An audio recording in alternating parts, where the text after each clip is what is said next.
Je suis désolé. Mais je ne veux pas être empereur. Ce n'est pas mon affaire. Je ne veux ni conquérir ni diriger personne. Je voudrais aider tout le monde dans la mesure du possible. Juifs, chrétiens, païens, blancs et noirs. Nous voudrions tous nous aider si nous le pouvions. Les êtres humains sont ainsi faits. Nous voulons donner le bonheur à notre prochain, pas lui donner le malheur. Nous ne voulons pas haïr ni humilier personne. Dans ce monde, chacun de nous a sa place et notre terre est bien assez riche. Elle peut nourrir tous les êtres humains. Nous pouvons tous avoir une vie belle et libre. Mais nous l'avons oublié. L'envie a empoisonné l'esprit des hommes, a barricadé le monde avec la haine, nous a fait sombrer dans la misère et les effusions de sang. Nous avons développé la vitesse pour nous enfermer en nous-mêmes. Les machines qui nous apportent l'abondance nous laissent dans l'insatisfaction. Notre savoir nous a fait devenir cyniques. Nous sommes inhumains à force d'intelligence.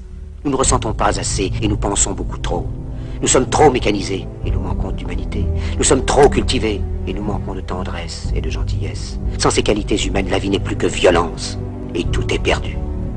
Les avions, la radio nous ont rapprochés les uns des autres. Ces inventions ne trouveront leur vrai sens que dans la bonté de l'être humain, que dans la fraternité, l'amitié et l'unité de tous les hommes. En ce moment même, ma voix atteint des millions de gens à travers le monde.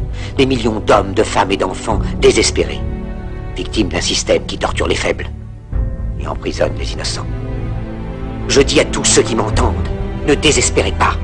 Le malheur qui est sur nous n'est que le produit éphémère de l'avidité, de l'amertume de ceux qui ont peur des progrès qu'accomplit l'humanité. Mais la haine finira par disparaître, et les dictateurs mourront, et le pouvoir qu'ils avaient pris au peuple va retourner au peuple. Et tant que les hommes mourront, la liberté ne pourra pas périr.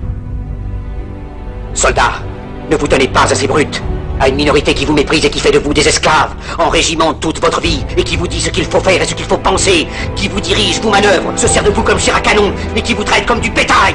Ne donnez pas votre vie à ces êtres inhumains, ces hommes-machines, avec une machine à la place de la tête et une machine dans le cœur. Vous n'êtes pas des machines, vous n'êtes pas des esclaves, vous êtes des hommes. Des hommes avec tout l'amour du monde dans le cœur. Vous n'avez pas de haine, sinon pour ce qui est inhumain, ce qui n'est pas fait d'amour. Soldats, ne vous battez pas pour l'esclavage, mais pour la liberté. Il est écrit dans l'évangile selon saint Luc, le royaume de Dieu est dans l'être humain, pas dans un seul humain, ni dans un groupe d'humains, mais dans tous les humains, en vous. Vous, le peuple, qui avez le pouvoir de créer les machines, le pouvoir de créer le bonheur. Vous, le peuple, en avez le pouvoir de rendre la vie belle et libre, le pouvoir de faire de cette vie une merveilleuse aventure. Alors au nom même de la démocratie, utilisons ce pouvoir. Il faut tous nous unir. Il faut nous battre pour un monde nouveau, décent et humain, qui donnera à chacun l'occasion de travailler, qui apportera un avenir à la jeunesse et à la vieillesse la sécurité. C'est eux qui ont promis toutes ces choses. Pour que vous leur donniez le pouvoir, ils mentaient. Ils n'ont pas tenu leurs merveilleuses promesses. Jamais ils ne le feront. Les dictateurs s'affranchissent en prenant le pouvoir, mais ils font un esclave du peuple.